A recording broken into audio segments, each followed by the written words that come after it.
రాష్ట్రం విడిపోయిన సమయంలో 16,000 కోట్ల లోటు బడ్జెట్తో ఉన్న మండపేట నియోజకవర్గానికి 500 కోట్లతో అభివృద్ధి పథకాలు, 493 కోట్లతో సంక్షేమ పథకాలు అమలు చేసి మూడవసారి తనను ప్రజలు గెలిపించేందుకు సహకరించిన ఘనత మాజీ ముఖ్యమంత్రి చంద్రబాబు నాయుడుకే దక్కుతుందని మండపేట ఎమ్మెల్యే వేగుళ్ల జోగేశ్వరరావు అన్నారు. మండపేటలో నిర్వహించిన రా కదలిరా సభలో ఆయన పాల్గొని మాట్లాడుతూ 2014 నుండి 2019 మధ్య టీడీపీ హయాంలో తాము 7,000 పింఛన్లను కొత్తగా మంజూరు చేస్తే వైసీపీ ప్రభుత్వం కేవలం 2,000 పింఛన్లను మాత్రమే కొత్తగా మంజూరు చేసిందన్నారు. అయినప్పటికీ ఆ పార్టీల నాయకులు డబ్బాలు కొట్టుకోవటం సిగ్గుచేటన్నారు. అదేవిధంగా పింఛను పెంచుకుంటూ పోతామని చెప్పి ప్రతి ఒక్కరికి 31,500 రూపాయల నష్టాన్ని జగన్ చేశాడన్నారు. టీడీపీ ప్రభుత్వ హయాంలో 9,300 టిట్కో ఇల్లు ఇస్తే జగన్ అన్న కాలనీల పేరు మీద 9,000 కూడా ఇవ్వలేకపోయారన్నారు. అలాగే టిట్కో ఇల్లు ఉచిత రుణంగా ఇచ్చే ప్రకటన చేయాలని నివేదికపై ఉన్న చంద్రబాబును ఉద్దేశించి విజ్ఞప్తి చేశారు. అలాగే మండపేట నియోజకవర్గాన్ని ఇక్కడి ప్రజల అభిష్టం మేరకు రాజమహేంద్రవరం విలీనం చేసేలా చర్యలు తీసుకోవాలని కోరారు. తాము ఎన్ని ధర్నాలు రాస్తారోకోలు చేసినా ప్రభుత్వం పట్టించుకోలేదన్నారు. ఒకప్పుడు ఇక్కడ శాంతియుత వాతావరణం ఉండేదని, అయితే ఇప్పుడు రౌడీయిజం రాజ్యమేలుతుందన్నారు. దీన్ని సరిచేసే బాధ్యత కూడా తాను తీసుకుంటానని తెలిపారు.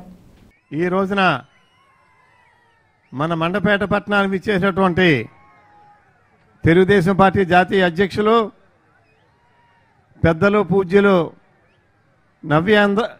నవ్యాంధ్ర సృష్టికర్త శ్రీ నారా చంద్రబాబు నాయుడు గారికి వేదికను అలంకరించిన జనసేన తెలుగుదేశం పార్టీ అతిరథ మహారథులందరికీ మరి ఈ రోజు ఈ కార్యక్రమానికి ఇచ్చేసినటువంటి అశేష జనవాహినికి పాత్రికేయులకు అందరికీ కూడా నా యొక్క నమస్కారం తెలియజేసుకుంటా ఉన్నాను.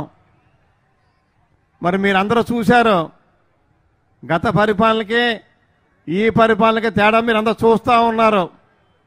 ఎక్కడ చూసినా అవినీతి, అక్రమం, రౌడీజం.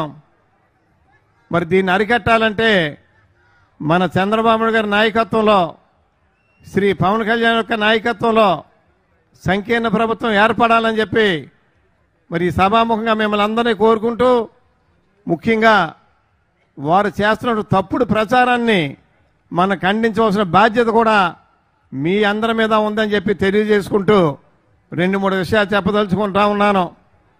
మన రాష్ట్రం విడిపోయి 16,000 కోట్లు లోటు బడ్జెట్తో ఉన్నప్పటికీ, రాజధాని లేనప్పటికీ మన మండపేట నియోజకవర్గాన్ని శ్రీ నారా చంద్రబాబు నాయుడు గారు 500 కోట్ల అభివృద్ధి, 493 కోట్ల సంక్షేమంతో మరి మనల్ని పొంది నాకు మరలా మూడోసారి మీ అందరూ అవకాశం ఇవ్వడం జరిగింది.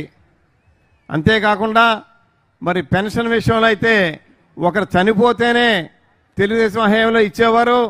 మేము మరి ఎక్కడికెక్కడ అడిగిన వాళ్ళకి అందరూ కూడా పెన్షన్లు ఇస్తున్నామని చెప్పి వాళ్ళు తెలియజేస్తుంటే, ఇక్కడ మీకు ఒక్క విషయం మాత్రం చెప్పాలి.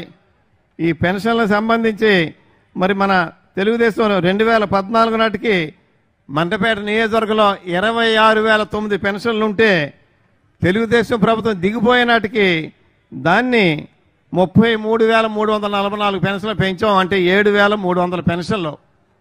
కానీ 5 సంవత్సరాల నుంచి 65 సంవత్సరాల నుంచి 60 సంవత్సరాలకు వయసు తగ్గించినప్పటికీ వాళ్ళు ఇచ్చింది 5,000 పెన్షన్లు మాత్రం అదనంగా ఇచ్చారు. ఇది వాళ్ళు చేసిన నిర్వాహకం.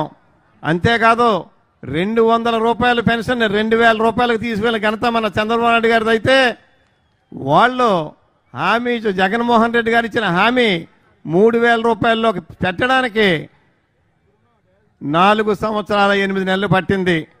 దీనివల్ల ఒక అవ్వ తాతకి లేదా భర్త చనిపోయిన అక్క చెల్లెమ్మకి జరిగిన నష్టం 31,500 రూపాయలు. అంటే మన మండపేట నియోజకవర్గంలో ఉన్నటువంటి పెన్షన్దారులకు ప్రత్యేకించిపోయిన నష్టం ఎంతంటే మండపేట నియోజకవర్గానికి 116,55 లక్షలు. అది జగన్మోహన్ రెడ్డి గారు చేసినటువంటి మండపేట నియోజకవర్గం చేసిన మరి ఒక మంచి అంటారా ఏమంటారు మీరే ఆలోచించాలి. అందరూ కూడా మీ అందరూ తెలియజేస్తూ ఉన్నాను. అంతేకాదు మరి మనం మన హయాంలో టిట్కో ఇల్లులు, హౌసింగ్ ఇల్లు కలిసి 9,300 మందికి మనం ఇచ్చాం. ఎక్కడ మనం అడ్వర్టైజ్మెంట్ చేసుకోలేదు. కానీ జగనన్న కాలనీలు అని పేరు చెప్పి వాళ్ళు ఇచ్చింది 9,000 కూడా లేవని చెప్పి సందర్భంగా తెలియజేస్తూ, ఆ టిడ్కో బిల్లుని వెంటనే మనం ఏదైతే మనం మరి ఇంతకుముందు మనం చెప్పుకున్నామో ఆ రకంగా మన అందరికీ కూడా ₹1,00,000 కట్టిన వాళ్ళకి కూడా ఫ్రీ గ్రాంట్గా మరి దానికి ఫ్రీ గ్రాంట్ కూడా చేయించాలని చెప్పి పెద్దలు చంద్రబాబు గారిని కోరుకుంటూ ఆ టిడ్కో బిల్లుని పని చేస్తే నెలల్లో కంప్లీట్ అవుద్ది. 95% పనులు పూర్తయినాయి. దాన్ని కూడా ప్రభుత్వం ఏర్పడిన వెంటనే అవి కూడా ఇవ్వాలని చెప్పి వారికి సవినయంగా మనవి చేసుకుంటూ మరి సమయం తక్కువ ఉంది కదా, చాలా ఉన్నాయి చెప్పవలసినవి. కానీ పెద్దలు మరి చంద్రబాబు గారు అన్ని విషయాలు మనం చెబుతారు కాబట్టి ముఖ్యంగా మన మండపేట నియోజకవర్గాన్ని పక్కన ఉన్నటువంటి రాజమండ్రిలో కలపాలని చెప్పి అందరం కూడా మన ధర్నాలు కూడా చేసాం, అన్ని పార్టీలు చేసాం. కానీ ఎక్కడా కూడా తోట త్రిమూర్తులు గారు వారికి అమలాపురంలో మరి మొత్తం అంతా ఎస్టేట్ ఉంది కాబట్టి దూరంగా తీసుకెళ్లి అమలాపురంలో కలిపారు. మరి దాన్ని కూడా మనకి రాజమండ్రిలో కలపాలని చెప్పి సభాముఖంగా అధ్యక్షులు వారిని కోరుకుంటూ మరి ఈ యొక్క మండపేట నియోజకవర్గంలో ఒక శాంతియుత వాతావరణం ఎప్పుడూ ఉండేది. పాత ఆలమూరు నియోజకవర్గం కానీ ప్రస్తుతం మండపేట నియోజకవర్గంలో కానీ గత ముందు 10 సంవత్సరాలు ఇవాళ రౌడీజం చూస్తున్నాం. దాని ఒక శాంతియుతమైన మండపేటను మళ్ళీ శాంతియుతంగా మార్చాలని చెప్పి వారికి సవినయంగా మనవి చేసుకుంటూ మరి నాకు ఈ అవకాశం ఇచ్చిన పెద్దలందరికీ కూడా నా యొక్క నమస్కారం తెలియజేసుకుంటూ సెలవు తీసుకుంటా ఉన్నాను. జై తెలుగుదేశం, జై జనసేన, శ్రీ నారా చంద్రబాబు గారి నాయకత్వం.